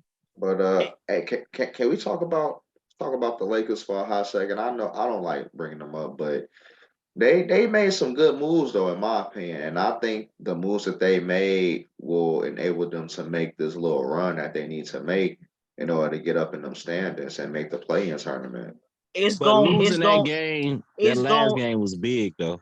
it's going to allow them to get to ninth in the West. They're going to have to play in 2 play-in tournament games. They probably win both of them, and then they losing in the first round to whoever they play. Man, look, I, all I'm I gonna don't say think is if they play Denver in the first round, don't They going think home. Denver gonna, They going don't home. think Denver just gonna dog walk them boys. That's all I'm gonna say. They I don't not know, going to because dog I ain't walk them. counting out OKC. I think They OKC not can going to still dog make a walk them. push. They I sent them like home in OKC. 6. I like They going to send OKC the to make Lakers the home in playoffs, 6. honestly. so. Look, Yeah. so here's my thing on the Lakers, right? I think the moves they made is solid. I think it improved the roster, and I think they gon' well, I'm not gonna say I think they gonna move up the standings, but I think they have a way better chance to move up the standings. Here's my thing with how it's gonna play out. We all know that, you know what I'm saying, Anthony Davis is still the biggest factor in that, and he got to make it through the Of rest of the season. course. And then, so best case scenario, we say he do make it through the rest of the season. And when you look at how the teams is constructed and how the moves that they made also with the lead that they already have on the Lakers, I just don't think it's enough, bro. I mean, the top 3 teams, Denver, Memphis, Sacramento. Now, Memphis, you know what I'm saying, they might have been on a little losing streak, whatever, but they still going to be in the mix, and they I'm not gonna going tell to you drop. this right now. Sacramento getting walked down by somebody, by a few And people. now, you talking about in the playoffs. You see what I'm saying? You talking about in the playoffs. Yeah. I'm talking about just getting to the playoffs, which is where I think is gonna matter the most for the Lakers, bro. I just don't think it's gonna be enough. Yeah, because I see they struggle with OKC. OKC, nice. All these teams, I don't know if they're gonna pass OKC. All these teams and the moves they also made is gonna be enough for them to keep pace. I think Sacramento gonna keep pace. Dallas definitely gonna keep pace. Phoenix is moving up for sure. The Clippers is moving up. I think the Warriors gonna be back in the mix with Gary Payton once he I'm not really sold on the That's my point, bro. I ain't even got to the Warriors yet. The Pelicans is still gonna be moving up with or without Zion because they had injuries early in the season. So now they got Brandon Ingram back. They balling out and stuff like that. So they still gonna be moving up. Minnesota is the one team that I think is the biggest question, and I think they gonna probably drop. You know what I'm saying? Which I think the Lakers could take their spot. I think Utah still gonna be there. I think Utah is still gonna probably. I think they could drop below the Lakers, but I think them the only two teams that I could really see them moving ahead of. OKC still gonna be there. They just beat the Lakers. Golden State gonna get Steph back, and you already know what they gonna do. And then Portland, as long as Dame there, Portland always got a chance to make the playoffs. So that right there is, I think it's 2 to 3 teams at max that the Lakers that I can see them moving up on. And if they do move up on them, the highest they're gonna get to is the 10th seed, maybe 9th. So like I said, they're gonna move up to probably about the 9th seed. They're gonna win maybe both they play in games and they're gonna lose in the first round. Well, yeah, that's what I was saying. I think they got enough to make it to the play-in because that's kind of what I was saying. I'm looking at the teams that's ahead of them right now. But I don't see them winning both playing games, though. I really don't. Because of the run that they're going to have to go on just to get to that. Like, they going to take an L. It's going to be an L that's going to cost them, whether it's to get to the play-in or whether it's in the play-in. Or they going to be like the Phoenix Suns. Like, they going to win all them games, and it's just not gonna be enough. They still gonna, you know what I'm saying? Like, I can just see it playing out like this. For me, every game is important at this point. They can't afford no more losses at this point. I feel like teams like OKC and Minnesota, they gonna drop off. They're going to drop. Not OKC. Minnesota, I got Minnesota dropping off, but I don't got OKC dropping off. The only reason why I got OKC dropping off is because they still young. But they've been usually during this time. I understand that, but usually after the All-Star break, when they get down to the nitty-gritty, when people playing a lot tougher basketball, usually the young teams tend to fade in those situations. That's why I say teams like Sacramento gonna drop, but I think they got enough of you know what? They'll still be in the playoffs. I don't think Sacramento gonna drop because they finally putting it all together. They actually got good veteran leadership too. And y'all know this. They could drop a couple seeds, but that's about it. That's what I'm saying. I don't think they're gonna miss the playoffs entirely. I think they just gonna I've been pushing Sacramento. I've been pushing Sacramento for the last couple years now. Y'all know this. I've been begging for them to get De'Aaron Fox some help. Y'all know how much I like De'Aaron Fox.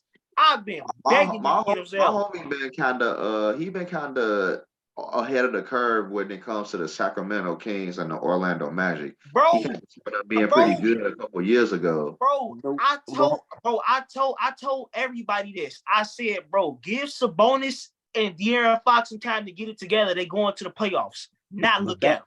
Back to the Lakers, though. Back to the Lakers. Like I said, health is also going to be a big thing in this push. So they got to also make this push. Essentially, I'm not going to say not losing no more games, but losing very minimal, games. Like LeBron said, they got to stay. The margin of error is tight. They got to stay healthy. They got to stay healthy while they doing this push and go on these win streaks. And then they already essentially not healthy right now. Like LeBron, I'm not going to say he's just getting healthy. LeBron, you know what I'm saying? LeBron gonna miss some games, and he already got that foot injury that they don't street know. Clothes might be street clothes. That they don't know what's going on with that. And LeBron, he been dealing with it, but this the same foot injury he was dealing with last year, though. This is what I'm saying. This that nagging foot injury. Let me get to my point. That's my point. He got a nagging foot injury, and he already broke the record that everybody know he was been trying to get to for the last couple years. So. Now, I'm not gonna say they finna pump the brakes, but they chances of pumping the brakes is a lot higher now. You see what I'm saying? I could definitely see them pumping the brakes some and easing up some. Like I definitely could see that. I don't see them doing it intentionally, but I can see it happening, especially with the way he having this lingering foot injury. I And then think you can't that have him hurt and AD get hurt. Then what? It's Right. over. Because Yeah, you never know with that's AD. You Facts. never know with AD. It's You over. never know. It's over. you definitely never know And with him. with that, I can see them, so you gotta have them playing. I mean, not to this extent, but kinda. You gotta have them playing 35 minutes a night every game for the rest of the season, while trying to still preserve them for the playoffs. Like it's gonna be real hard. It is. It's gonna be real hard. Facts. And I think I got faith in Darvin Ham and finding a way to finagle all that. But like you said, Mike, the margin of error is very small. Like a lot of things got to go right for the Lakers if they're gonna make this run. Mm-hmm. It's kind of like how Aaron Rodgers said. You know what I'm saying? We gonna run the tape. I mean, with the moves they made, it makes it a lot more possible. Yeah, it does. But definitely. it's But But I'm them gonna say boys one got to thing, perform but too. then I'm kind of curious of the stuff coming out of the locker room because they was saying that certain teammates were upset with LeBron that he was openly asking for certain team members to be traded and wanting certain dudes gone and threw a hissy fit, when they didn't make a certain move at the trade deadline. It was all kind of stuff coming about how the locker room felt I'll put it to you like this, about Chris. LeBron in that regard. This ain't the first time LeBron did this, and it's probably ain't the first time somebody had a problem with it. When has that mattered? exactly. And We in this Me Too movement, so people might go all the way in their fifis. I don't know. exactly. And you know what happened when people act like that? They get traded. And while we talking about people getting traded in teams, you feel me? Let's talk about, you feel me, one of LeBron's greatest teammates and perhaps one of his greatest adversaries. And Kyrie Irving, Kevin Durant. The man he run a ring with and the man who stopped him from getting to the promised land twice. Now, both of them are in the Western Conference and are now obstacles in LeBron's way more than ever. How will Kyrie Irving and Kevin Durant fare on their new teams? Me personally, I think they're on a crash course to meet the playoffs. And I think based off of seeding, it's probably going to end up happening in the semifinals. So we probably going to get a Dallas Mavericks, Phoenix Suns semifinals series. You feel me? It seems like they're on a crash course to meet the playoffs just based off of the current seed right now. And if they manage to get through their matchups, you feel me? It's looking like they're gonna meet in the semis. All right. So, like I said, this is just my question. How will Kyrie Irving and Kevin Durant fare on their new teams? I'm gonna go ahead and start with you first, Mike. How will they fare? They about to fare amazing. Now the Kyrie Irving situation, I don't know how that's gonna fare too much going forward, but I know for the rest of this season, it's gonna be good. Dallas gonna make some noise, and they're gonna he trying to get that $200 million, and they're gonna make a run for sure. And I do think they're gonna be in the playoffs. I don't know if it's gonna be in the semis or where, but I do think they're gonna be in the playoffs.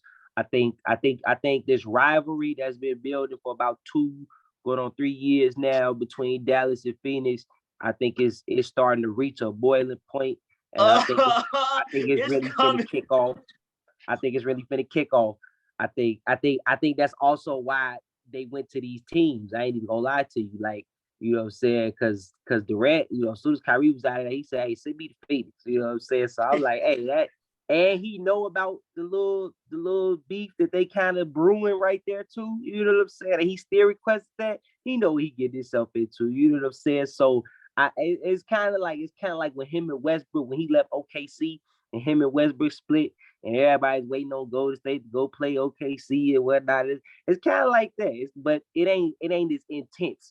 This one more fun. I'm gonna say this one more fun and stuff like that. So KD and Kyrie still friends, man. Russ and KD, they was. That's why I said this one more fun. That one was more fight. You know what I'm saying? This more fun. That was more fight. But I think they're gonna meet the playoffs, and I think this is finally gonna be enough to give Phoenix that edge they need. You know what I'm saying? Obviously, they the title favorites now, and I think, like I said, this is enough to get them the edge they need. They were just in the finals with essentially this same team. You just swap out Mikal for Kevin Durant, and I mean that's probably a ring right there. So, dog, it is what it is.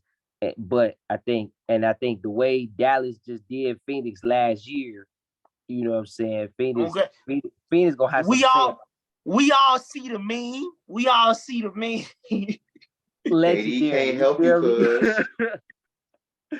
Legendary. So, you know what I'm saying? That Luka Devin Booker beam, that speaks on like everything Phoenix Dallas right now. You know, so I see it happening. I think Phoenix gonna edge them out. And then I think off-season moves gonna be quite interesting for Dallas. And I think Phoenix finally gonna get their championship, which is cool with me because my son, you know, I like my son. That was my first jersey I had. They Sakia's son. So, you know, I don't mind that. I'm gonna go ahead and pass it off to you, Phil. How do you think Kyrie Irving and Kevin Durant will fare in their new teams, on their new teams? I don't know what is it might be me, bro, but it seemed like whenever KD goes to a new team, I just can't like the team, bro. Like I just can't like them. Like Phoenix gonna make the I finals. feel you, Phil. I'm not gonna deny that one bit. They gonna make the finals because the only team I see standing in their way is Denver. But to Carneal's point about well, before I get to Carneal's point, talk about Dallas real quick. Dallas for this year can probably beat anybody in the West, in my opinion. Like I would, if you make me choose between Dallas and let's say Sacramento, I'm taking Dallas. You give me Dallas and the Pelicans, I'm taking Dallas. Minnesota. I don't know if Zion healthy, bro. I'm not factoring Zion's health because I don't think he's going to be healthy, especially after the stuff I just read today. For the playoffs, though, Zion, Bi, CJ, and if they healthy, that's a Valanciunas? different conversation. That's a different conversation. But I don't think Zion's going to be healthy. The Clippers, even if the Clippers healthy, I might take Dallas because I was gonna say, giving them boys the business. Say, you seen what Luka did to them boys. You seen what Luka did to them boys. Hold on now. Hold on. Let me just say one point on that. I'm gonna let you get back to it. All I want to say is you said even if the Clippers healthy, and I just want to say health is literally the only thing that stopped the Clippers for the past 3 years. So and what I'm gonna tell you is this. The last time we saw the Clippers healthy in the playoffs, guess who was giving them the business? Luka Doncic by himself. Gave them boys all he could handle. And you mean to tell me he finna have some help now? They was barely getting by him when it was just him. That's why I say even if they healthy, I would probably take the Mavericks. I give you that. But to your point though, Carneal, you saying that the best chance they got is to meet in the semifinals. I think they best chance is in the first round. I'm looking at the standings right now. They got the same record and they 4th and 5th in the West right now. And the reason why I say they best chance right. But see, hold on 1 second. I got you real quick. I got you. The only reason why I say the best chance is the first round because even if either of these teams move up, one of them is going to run into Denver. And it's looking like Dallas is more likely to run into Denver. I don't like the chances against Denver in all honesty. And I think if they gonna meet like in the second round or the West Finals, I think Denver stands in the way potentially of that, and that's what could derail that type of matchup. I feel that. I understand, but the reason I said it's looking like they probably gonna meet in the semis is because I anticipate both these teams moving up in the standings. You feel me? So with that being said, I've got at least both those teams rounding out the top 5. Like you said, right now they're already 4th and 5th in the West, right? Right. So I think both of them can catch Sacramento. Right. So I think if you ask Sacramento. If you think, yeah, if you ask me, I think Phoenix will move up to the 3rd. Catch Memphis too.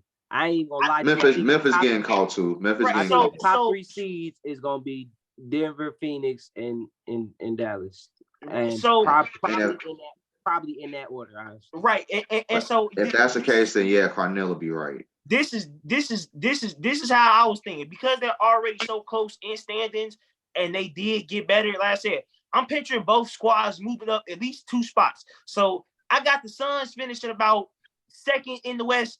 I got Dallas finishing about 3rd or 4th in the West. Like I said, pretty much, and like I said, with those teams helping round out the top 5 in the West, like I said, I feel like they're on a crash course to meet in the semis, because if Denver managed to hold on to number 1, they managed to come out number 1. That means number 2 will be Phoenix. Number 3 could potentially be Sacramento or Memphis. You feel me? I think Memphis. I think Memphis will get caught by one of them. I don't think they're getting caught by both. Right. And so I think what's gonna happen is Phoenix gonna catch Memphis. I think Memphis gonna drop down to 3. I honestly think Dallas probably gonna round out the top 5. Phoenix gonna start walking down everybody in the West. Right. So with that being said, like I said, I got them meeting in the semis, but I'm gonna go ahead and pass it off to Chris so we can go ahead and wrap this up, because that was my idea anyway, man. So, Chris, you get my word. Like KD to Phoenix, to me, was a cheat code move. You know what I'm saying? But, so that's a cheat code move. You're going to go. I understand you got to get Chris Paul his ring, because I feel like Chris has been overdue. And it's unfortunate it took getting KD. Like, that team alone is just like, where is the weakness on Phoenix team now? You had KD, and there ain't nobody even talking about how DeAndre Ayton just going to eat and eat. Like, ain't gonna be nobody in the paint. Ain't gonna be nobody in the Aiden just gonna eat and eat and eat. So I think it's gonna be very hard to beat that team. We know they probably can be beat. In Dallas, I see maybe them two ended up, one gonna be the number 1 seed, the next team gonna be the number 2 or 3 seed. I think that's how they gonna end up finishing up. I round it off with, I think Steph and them boys gonna be there somewhere, number 4 through 6. Steph and them gonna be there. The Memphis, I don't know. Memphis, the young team, they got the talking all out. But now, all these power moves been made. So I see Memphis maybe 3 through 6 somewhere, maybe 3 through 6. But then them Nuggets, I can't count out the Nuggets. I like the Nuggets. That's a nice squad. So, whew. That's the only team I think that can actually beat Phoenix in a 7-game series. It's a healthy Nugget squad. I don't think anybody else can beat them. I agree with you there. I think Steph and them can give them a problem, but Steph, I have to go off. Wiggins, Steph and them got to get there first. That's my thing about the Warriors. They got to get there. Yeah, they got to get there. You right. But that's what I'm saying. I was just about to say that, bro. A healthy Golden State could beat any team in the playoffs. They haven't lost to a soul yet, so don't. I don't know. It's gonna be some fireworks, because I'm not counting them out. I just think that before they could get to, it's gonna take a lot, because Steph's gonna have to go off. Wiggy gonna have to go off. Clay gonna have to go off.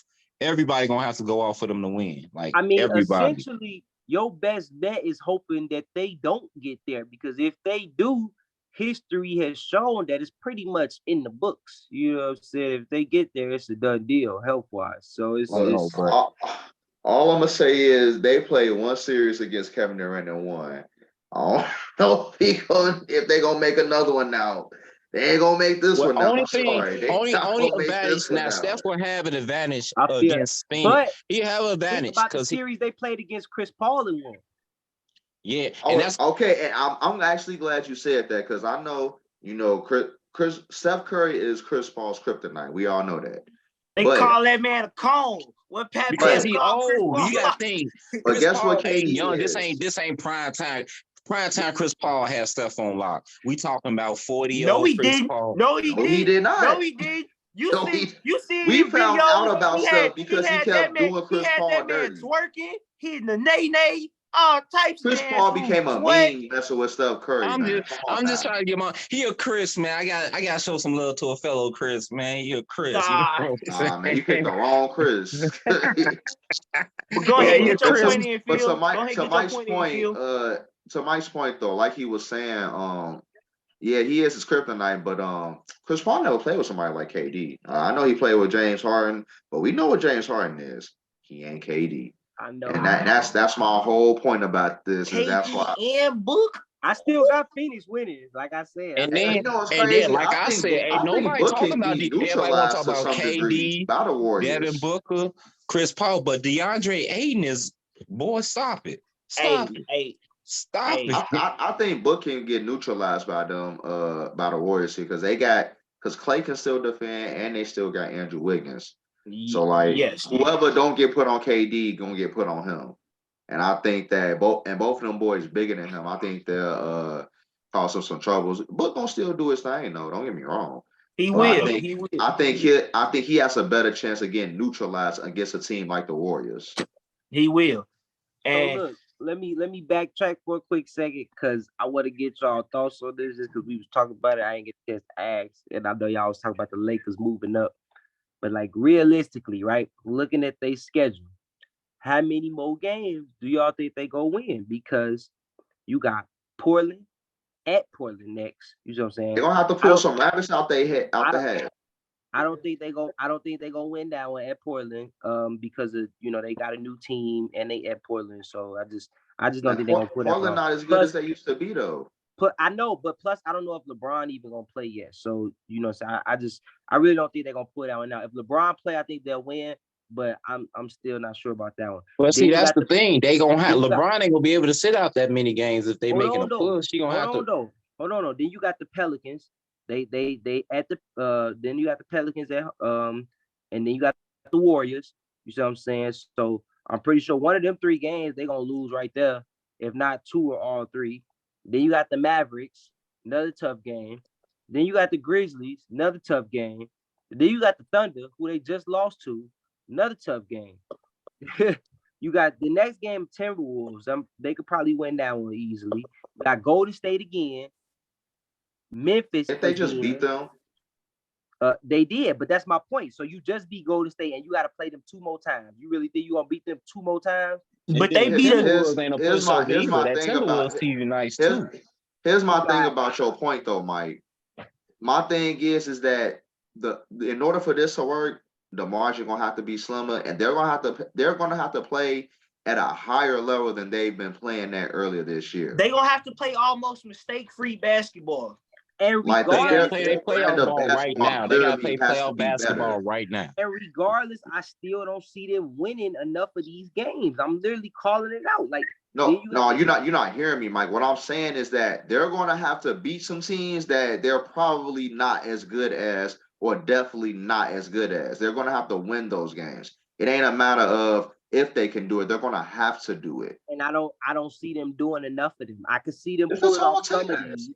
This is what I'm saying. I can see them pulling off some of these. You can pull off a Pelicans win. You can pull off maybe one Golden State win, maybe a Grizzlies win. You're not going to beat the Grizzlies both times. It's not going to happen. The Thunder, looking at how the Grizzlies been looking lately. That's another reason why they not. Stephen Curry just had to watch the Warriors lose, so they not losing next time they play the Warriors because Steph should be playing too. And they got to play the Warriors twice. So you got the Warriors twice. You got the Grizzlies twice. You got Portland. You got the Mavericks. You got the Raptors, who always put up a fight. You got the Knicks, who for some reason is good this year. You don't know if they Jalen Brunson. That's Jalen Brunson, dog. That boy. Jalen Brunson. I told you. You got the Pelicans again. You see what I'm saying? Which Zion may or may not be back. The Rockets, that'll be an easy W. The Mavericks again. Orlando put up a fight. Then you got the Suns. Then you got the Thunder again. Back-to-back Bulls, which they could probably beat the Bulls. Then you got not back-to-back though. I don't see the Bulls dropping back to the Lakers. I do after the way they did to the Cavs. They got swept by the Cavs. I'm not trying to hear that, bro. We got Jared Allen play every time we lose to the Cavs. Jared Allen kill us, bro. Jared Allen kill us on the boards, and he get about 24, 25 points, bro. Jared Allen kill us. All I'm gonna say is that it's gonna be tough for the Lakers to try and make it into the playoffs. They can definitely make the play-in. I believe they can at least win about maybe 5 more of them games to help them get in. If they can go at least 5 and maybe 7 over their next like I don't know, because you got to think. I'm gonna be 100 with you, Mike. I'm putting all my faith in LeBron James. That's why I say that. I am too. But what I'm saying to you is but that me and you, everything that you said right now, I agree with you. I'm just putting my faith in LeBron that they're gonna win the games they have to you got to win. think. Clay been acting like regular Clay These Thompson. last games, bro. I We really had do. 2017 Clay Thompson back. I only got them winning 10 to 12 of these last games. And if they do, that's like a 38 win season at best. And the field, I know LeBron your boy, but he got street clothes on his team, man. You can't. You heard what I said, Chris. I put my faith in LeBron James. But he still needs street clothes. He still needs street clothes. If street clothes ain't gonna be there, I mean, come on. Street clothes still a big part of that. Street clothes. Yeah, he's a big part of that. It's a big part. Like I said, I'm putting. They're gonna have to play They're gonna have to play like they're the Denver Nuggets. They don't have to play. Like I said, they don't have to play playoff basketball right now. They next game they gotta play playoff ball. Just to get to the play-in, they gotta play like that. Bro. They gotta play playoff ball right now. 25 games. Looking at their schedule, realistically, I see them winning 10 to 12 more games, which will put them at best a 38 win season. Maybe 14 games, and you get them 40. That's outside the play-in. Exactly. That's outside. That's outside the play-in. Hey, Exactly. so like I said, it's gonna be a tall task. Lakers probably gonna have to run the table if they really want to, make some real noise. I'll put you like this. They only 3 back in the loss column to OKC right now. Go ahead. That they are. But with that being said, we got 3. With that being said, it's almost time for the Super Bowl. We got 2 teams that's about to put on just the absolute banger, a classic. This Super Bowl should be amazing. You feel me? It's gonna be one of the best within the last 5 years. You feel me? You ask me, it's probably be the best one within the last 5. All right. This Super Bowl is for sure to be nothing but an absolute show and an absolute banker. Just like how we keep dropping these shows, putting out absolute bankers all the time, nonstop. You feel me? Can I get some sports with that? We will be back. Don't forget to follow us on Twitter. Give us a like and subscribe on Facebook, YouTube. Just look us up everywhere. We everywhere you want to be. You can find us. Catch y'all again. Say peace out to the people, y'all. Peace. Yo, we out of here. Eagles by 3. Go Chiefs. Eagles. I got on this Bears right now, but let's go Eagles. Whoever wins.